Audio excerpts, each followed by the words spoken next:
You think it's a game? 660 with HipHopGamer. Come on now. Yo,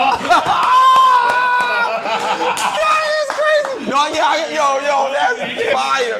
Because he allowed that. Because he allowed me to have, Mac allowed me to have that type of creativity. Yeah. It just came out. Like, I couldn't have done that if he was like really rigid and like, no, it needs to be this, and this. I wouldn't have been able to do that. So that's where, like, I was saying, like, when we first talked, there was just this chemistry there. So he allowed me to be myself with this. And wow. A lot of the best stuff you see, whether if it's musically, in film, game, improvisation tends to bring out the best in anything that you view. Like, you know, with some of your movies, some of the best scenes was improv.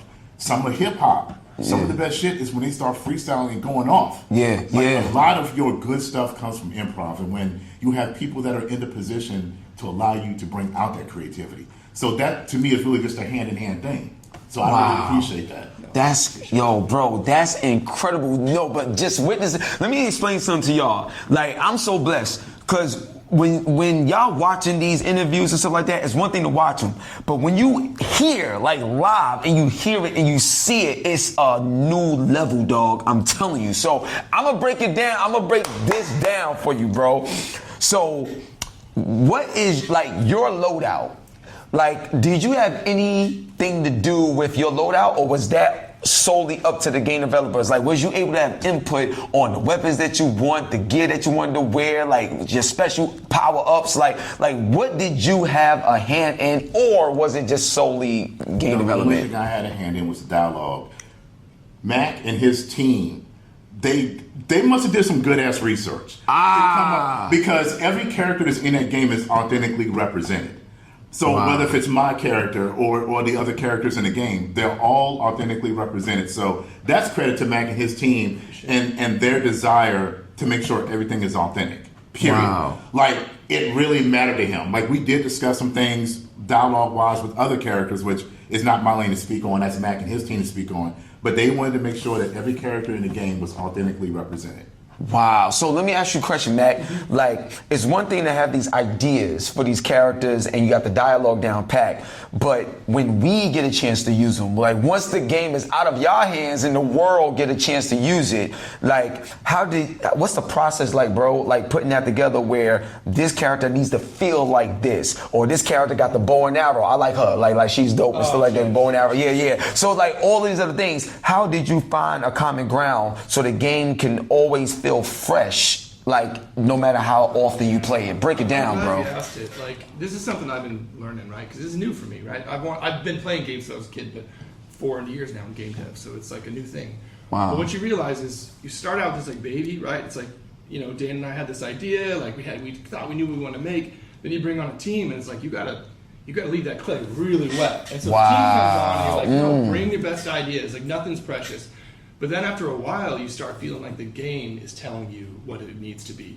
And you have to kind of take off the hat a little bit and be like, look, like, this is where the sweet spot is. Like, it doesn't matter what I thought, it doesn't matter what you thought, like, this is what it's telling us. But eventually now we're finally at that stage where people are playing. So today, by the way, this week, anybody can play for free on Steam. Yes.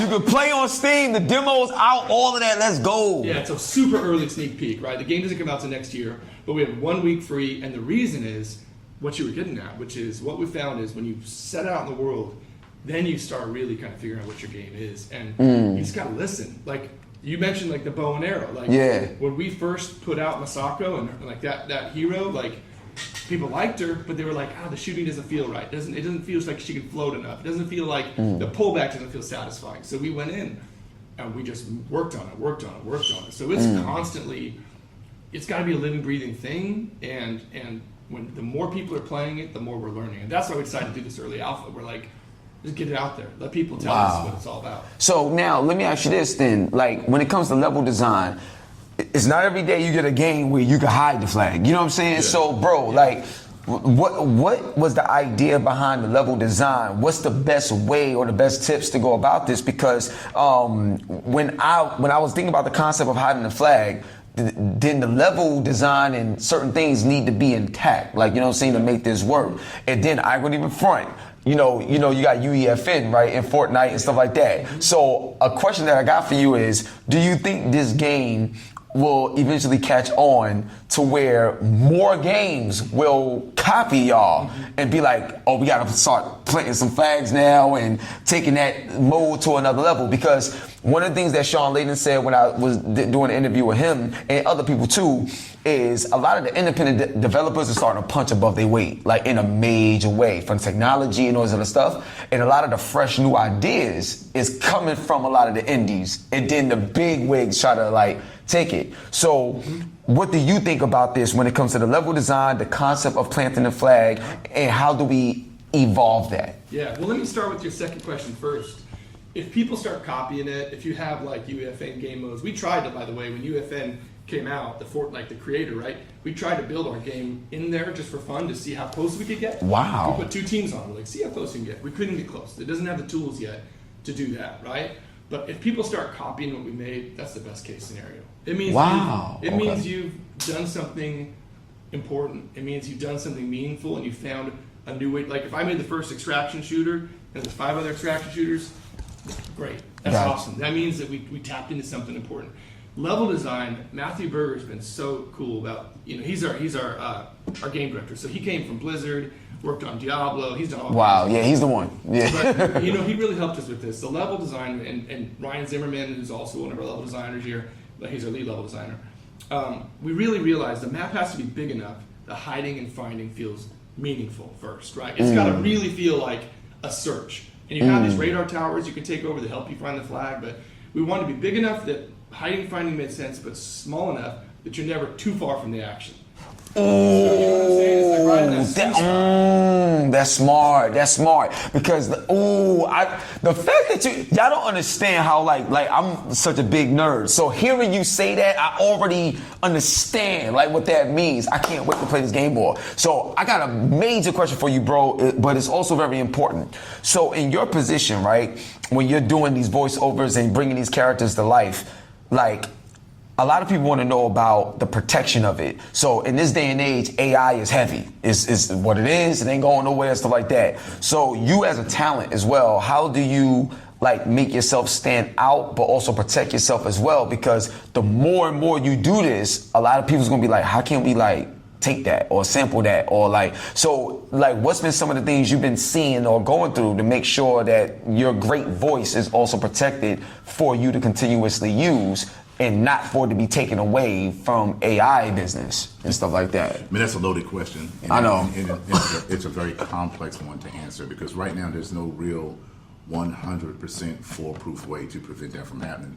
Because you have so many AI and different components that scrape the internet and pull your voice. Like I found my voice on a couple of spots there where Tanisha Graham, my PR strategist. Yeah, what's going on, Tanisha? Let's get it, baby. Give me some right here. Got Tanisha in the building. She had informed me that, hey, found you on this site, blah, blah, blah. I'm like, oh, God, here we go. So we sent the cease and desist, and they took it down and everything. So at best, what we can do right now, we send out AI riders to people that we work with where they have to sign and acknowledge that they're using our voice for whatever the purpose is, whether if it's for the game, the marketing, whatever.